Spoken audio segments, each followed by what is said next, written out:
Good morning class 3 के बच्चों। आज मैं आप लोगों को जो कल मैंने पढ़ाया था एक्सरसाइज हिंदी में एक्सरसाइज 20 नियम, आज मैं इसके अभ्यास कार्यों को बता रहा हूँ। देखिए यहाँ अभ्यास कार्य है, इस अभ्यास कार्यों को बता रहा हूँ। अब इसमें देखिए, चूँकि अब आपकी जो परीक्षा होगी तो उसमें क्या होता है कि ऑब्जेक्टिव प्रश्न ज़्यादा रहते हैं। अभी तक तो जो परीक्षा हुई है उसमें ऑब्जेक्टिव प्रश्न ही केवल थे। अब देखिए, तो यहाँ देखिए, सबसे पहले आप देखिए इनके अर्थ जानिए, क्योंकि जब तक आप शब्द के अर्थ को नहीं जानेंगे आपकी भाषा का विकास नहीं होगा।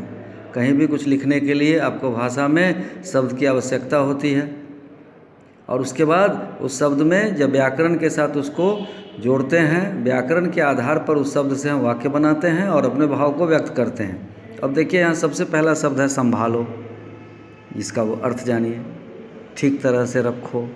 उसके बाद निपटाओ, दैट मीन्स समाप्त करो। विलंब, दैट मीन्स देर। इसी तरह से आदर का मतलब होता है सम्मान, कीमत का मतलब महत्व, घटता का मतलब कम होता है। इसके और भी कई अर्थ होते हैं, अलग अलग जगहों पर और भी कई अर्थ होते हैं। जैसे कीमत, यहाँ पर देखिए तो इसके दो अर्थ हो जाते हैं। आपको आपके सामने अभी तुरंत में दो अर्थ दिखाई देगा आपको, एक तो महत्व और दूसरा मूल्य। इस तरह से अब उसके बाद यहाँ आइए तो देखिए दूसरा प्रश्न है कविता पूरी कीजिए। तो कविता के लाइन में देखिए, जल्दी जल्दी सुबह उठो हर रोज़, जल्दी सुबह उठो हर रोज़। उसके बाद फिर इस तरह से आप जल्दी सुबह उठो हर रोज़, ये कविता की लाइन पंक्तियाँ हैं। इस कविता की पंक्तियों में जो शब्द छूटे हुए हैं उसको भरिए। अब उसके बाद आइए तो देखते हैं कि निम्नलिखित प्रश्नों के उत्तर। तो इसको मैं आपको दूसरे दिन लिखाऊंगा, बताऊंगा, लिखकर बता दूंगा। अब उसके बाद इसको देखिए तो यहाँ देखिए, यहाँ अक्षर के नीचे एक बिंदु लगा हुआ है। ध्यान से देखने पर ज अक्षर के नीचे आपको एक बिंदु दिखाई देगा। देखिए यहाँ ज अक्षर के नीचे एक बिंदु दिखाई दे रहा है। उसके बाद यहाँ देखिए तो फ अक्षर के नीचे एक बिंदु दिखाई दे रहा है। ये बिंदु क्या है?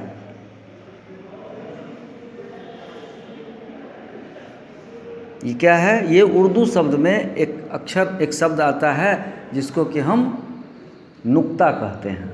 उर्दू में एक शब्द आता है जिसको कि हम नुक्ता कहते हैं। तो ये उर्दू से लिया गया नुक्ता है जो हिंदी में भी प्रयोग करते हैं। तो इसका साउंड अलग तरह का होता है।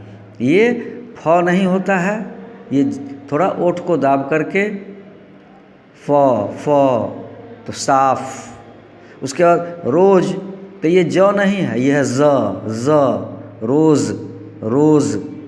यह है राज, ज़रा, इज़्ज़त। इसमें ज में जीव को थोड़ा दाब के पढ़ना होता है। अब उसके बाद आते हैं तो यहाँ देखते हैं बच्चों को घड़ी देखना सिखाया जा रहा है। अब देखिए घड़ी देखना जो बच्चे नहीं जानते हैं उसको आप सीखिए। तो ये छोटी, इसमें दो तरह की सुई हैं, एक है छोटी सुई, एक है बड़ी सुई। यह छोटी सुई जो है वह घंटा बताता है और यह बड़ी सुई जो है वह मिनट बताता है। इस तरह से आप घड़ी देखना सीख सकते हैं।